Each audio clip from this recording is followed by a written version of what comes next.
இதேபோல பழனி கோவிலில் தைப்பூச திருவிழாவை ஒட்டி பக்தர்கள் கூட்டம் அலைமோதுகிறது. பக்தர்கள் படிப்பாதை மட்டுமின்றி வின்ஸ் மற்றும் ரோப் காரை பயன்படுத்தி வருகின்றனர். இது தொடர்பான கூடுதல் விவரங்களை வழங்குவதற்காக இணைகிறார் செய்தியாளர் அங்குபாபு. அங்குபாபு, விவரங்கள். இந்த பழனி நடைபெறும் இரு பெரும் விழாக்களில் தைப்பூசம் பங்குவது மிக முக்கியமானது. பழனியில் தைப்பூச திருவிழா கடந்த 5ஆம் தேதி கொடியேற்றத்துடன் துவங்கியது. நேற்று திருக்கல்யாண் மற்றும் வெள்ளி தேரோட்டம் நடைபெற்ற நிலையில் இன்று தைப்பூச திரு தேரோட்டம் நடைபெறுகிறது.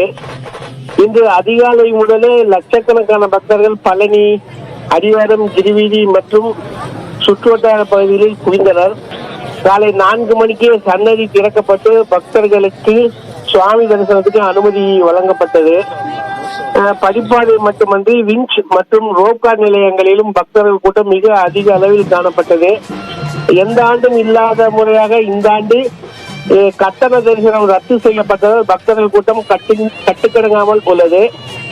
ரோப்கார் மற்றும் விஞ்ச் நிலையங்களில் வயதானவர்கள், பெண்கள், மாற்றுத்திறனாளிகள் ஆகியோருக்கு முன்னுரிமை கொடுத்து மலைக்கோயிலுக்கு அனுமதிக்கப்பட்டனர். இதனால் மாற்றுத்திறனாளிகள் சிரமமின்றி மலைக்கோயிலுக்கு சென்று சுவாமி தரிசனம் செய்தனர். கூட்டம் காரணமாக மலைக்கோயிலில் பக்தர்கள் சுவாமி தரிசனம் செய்ய சுமார் 5 மணி முதல் 6 மணி நேரம் ஆகிறது. மலைக்கோயிலில் பக்தர்களுக்கு வேண்டிய குடிநீர் வசதி, பாதுகாப்பு வசதி எனும் அனைத்தும் சிறப்பாக செய்யப்பட்டுள்ளது. பக்தர்களுக்கு வழிநெறிய திருக்கோயில் சார்பில் நீர்மோர், குளிர்பானங்கள், குடிநீர் ஆகியன ஊர்காவல் படையினர், தேசிய மாணவர் படையினர் போன்ற மாணவர்களை கொண்டு வழங்கப்பட்டு வருகிறது. இன்று மாலை தைப்பூச திரு தேரோட்டம் நடைபெறுகிறது. திருத்தேரோட்ட விழாவை முன்னிட்டு சுமார் 5000 போலீசார் பாதுகாப்பு பணியில் ஈடுபடுத்தப்பட்டுள்ளனர்.